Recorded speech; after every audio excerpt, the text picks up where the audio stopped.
Hi,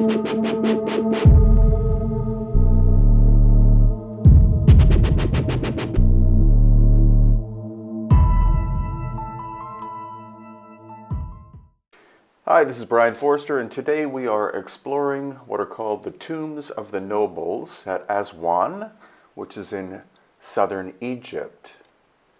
It's not a location that most visitors go to because it requires a boat ride, though it's very close. It's just across the Nile River from the city of Aswan itself, which you can see in the background.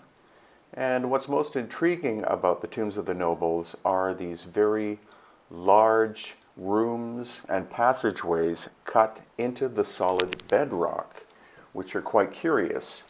The standard story of the tombs of the nobles are that they were constructions during the Old and Middle Kingdoms of Dynastic Egypt, for which there is a lot of evidence because you will see hieroglyphics and figures from Dynastic Egypt.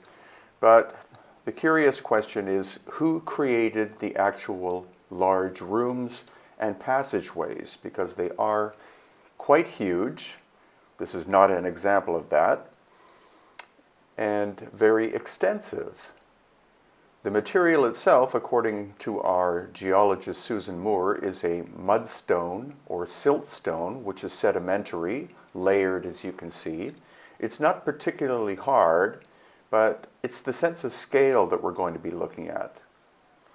Now, these locked doors are entrances to large rooms inside the bedrock, and fortunately not all of them were closed off. Some were opened for us, for which we're very thankful.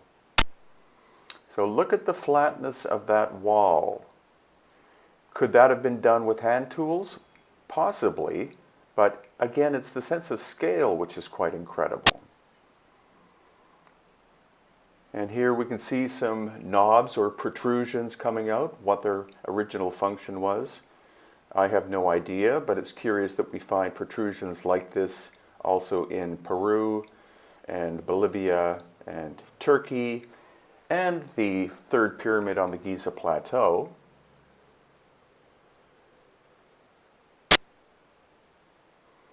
And now we're going to start entering some of these chambers. This is a relatively small one, and you can see the pillars inside, which of course are there to hold the ceiling up. If you tried to make the room without these vertical pillars, then it is quite probable that the ceiling would cave in, because again, the stone is not all that hard. Now we're going to enter one of the most spectacular of the inner workings at the tombs of the nobles.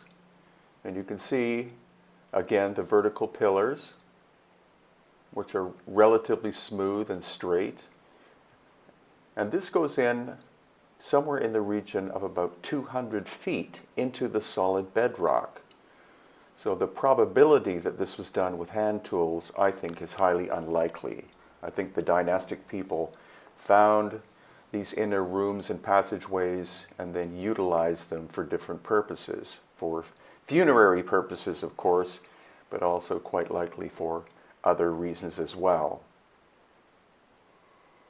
Now, when we look at the surfaces, you can see hand tool marks, but the question is, are these hand tool marks finishing work or refinishing work done by the dynastic people, or are they the original tools, which I really doubt?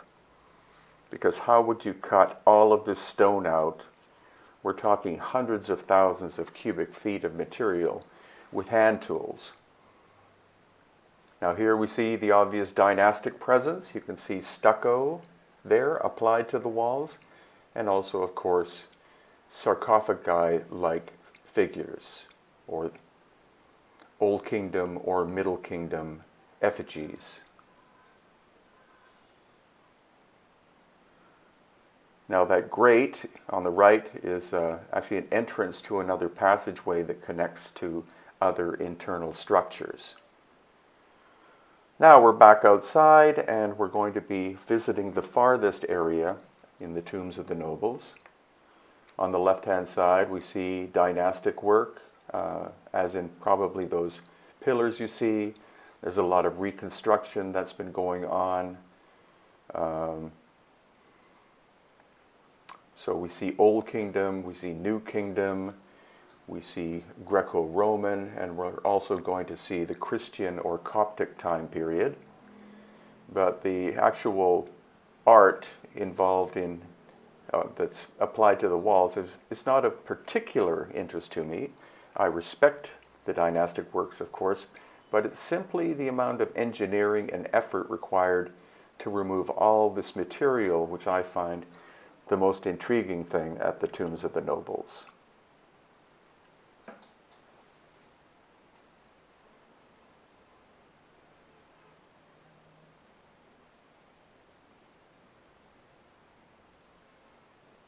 So I'm not saying that it's impossible that this was done during dynastic times, but I am saying highly unlikely due to the sheer volume of work involved in this location, which is Aswan, which is relatively far away from the ancient centers of dynastic Egypt, as in the area of the Giza Plateau, and Thebes, which are quite a bit farther to the north.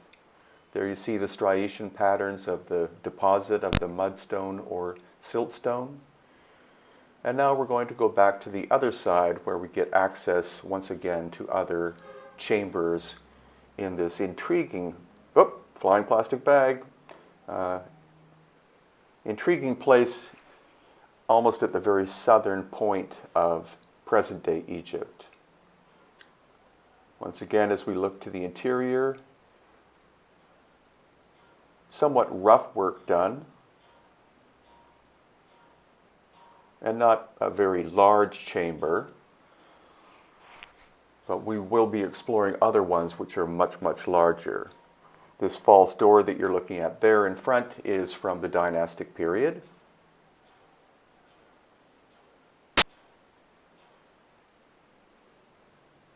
And there you see a walled up door entry. And again, the amount of work it would have taken to flatten the wall on the right is considerable.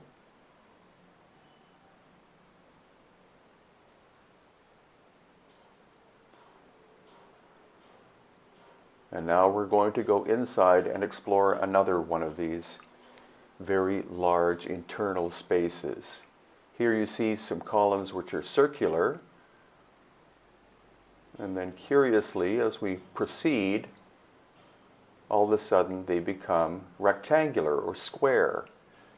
Personally, I believe that the square ones are the original ones and that the dynastic people reshaped some of the columns and made them round, because round columns is much more typical of the dynastic period.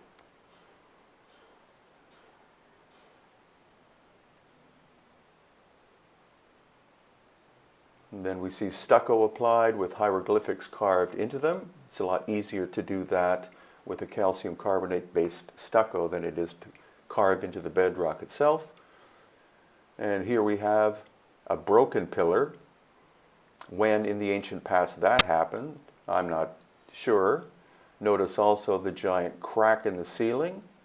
It could be that these internal chambers are so ancient that they were victims of cataclysmic events somewhere in the region of 12,000 years ago, which is what we also see in places like the Giza Plateau and Saqqara, where we see obvious examples of lost ancient high technology that precede the dynastic people. And as we walk through again, these squared pillars, and then further along, the more typical dynastic round pillars. Again, I think it's an example of ancient recycling. So there, stucco applied to one of the squared columns with some crude hieroglyphs carved into them, or basically etched. And now we're going back outside and we're going to do some more exploration.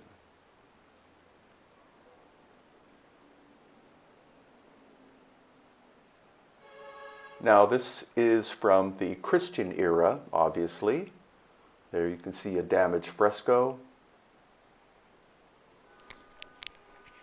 And next to it, more damaged frescoes. Some of this damage could be the result of earthquake activity possibly, or human incurred damage. You're now looking at the city of Aswan itself, which is a major port for the Nile cruise boats, which we do every year when we do our tour. We spend 4 days cruising down the Nile from Aswan.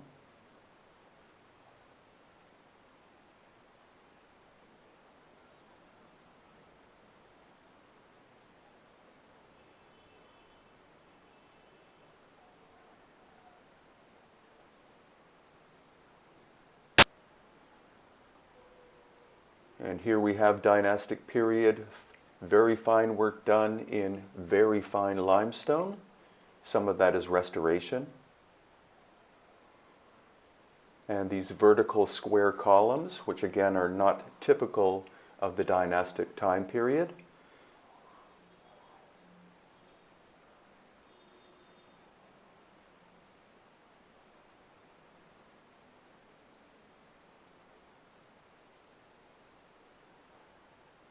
They're in a very finely carved internal space.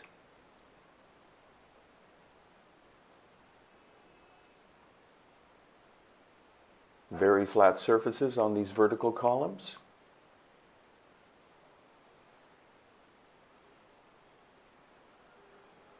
And now we're going inside. And look at how well these internal surfaces have been shaped.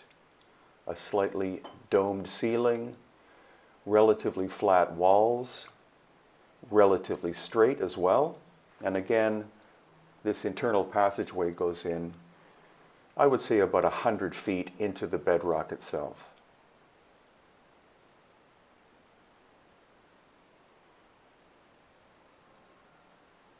More hieroglyphics, as you can see.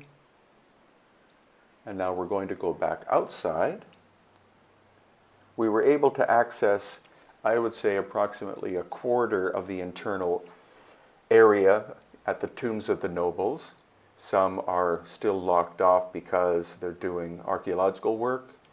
It's possible that some are locked off because they don't want the general public to see the extensive nature of these incredible internal spaces. And there you see from the Aswan city area, that is the tombs of the nobles in the background. So if you'd like to learn more about ancient Egyptian anomalies, my book here is available at Amazon.com. If you'd like to meet me in person, I'll be at Contact in the Desert, May 31st to June 3rd, 2019 at Indian Wells, California. And if you'd like to join us on tour, we're going to be going to Turkey in September 2019, including Göbekli Tepe. And in January, exploring ancient machining technology and other anomalies in India.